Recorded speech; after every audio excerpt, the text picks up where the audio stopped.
Wednesday, June 6, 2018. Three Kenya Pipeline Company officials have been sent on leave to pave the way for investigations on alleged tender irregularities at the company.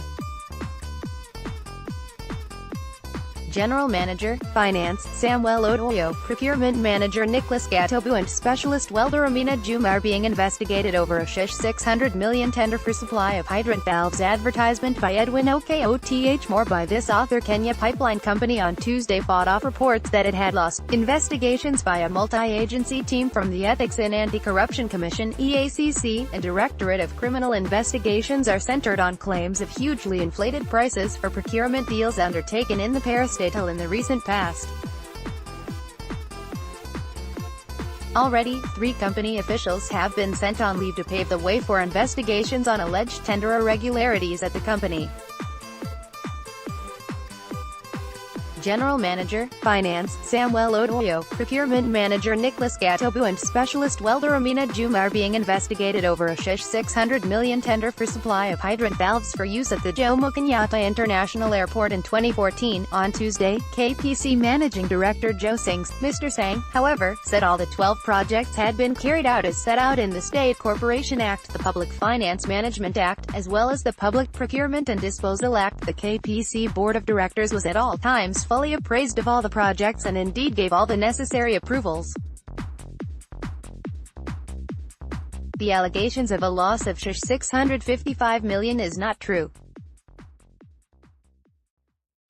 Other than the initial 40% of the contract sum of $2,563,796 paid via a letter of credit dated March 3, 2015, no further sum has been paid by KPC, Mr. Sang told journalists.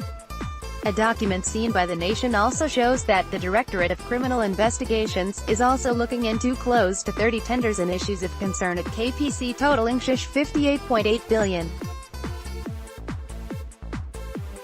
Aero Dispenser Valves Limited is said to have been awarded the tender at an inflated cost and later given favorable letters of credit despite financial capability being a crucial component of the qualification to supply the valves.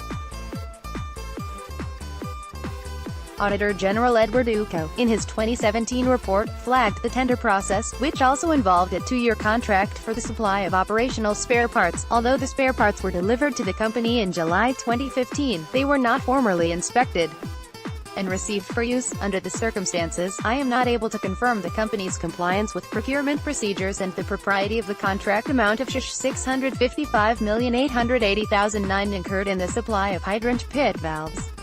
Mr. Odoyo wrote. Even though Mr. Odoyo and Mr. Gatobu have been sent on compulsory leave, they were still bound to be suspended after President Kenyatta ordered all procurement and accounting unit heads in ministries, departments, agencies and state corporations to step aside ahead of fresh vetting. Mr. Odoyo has said he was not part of the tendering committee meeting that approved the evaluation report and negotiations with Aero Dispenser Valve. The finance manager, who gave an account of the events that led to the procurement of the equipment that is now under question, said a memo sent by Mr. Charles Maitai articulated the need to replace all the 60 non-compliant hydrant pit valves at the JKIA. A memo dated December 2, 2014, from Procurement Officer 2, Ms. accused alleges maltreatment at Langata Women's Prison. In April 2006, 14 people, among them 5 MPs, died in a plane crash. Get breaking news delivered to your inbox.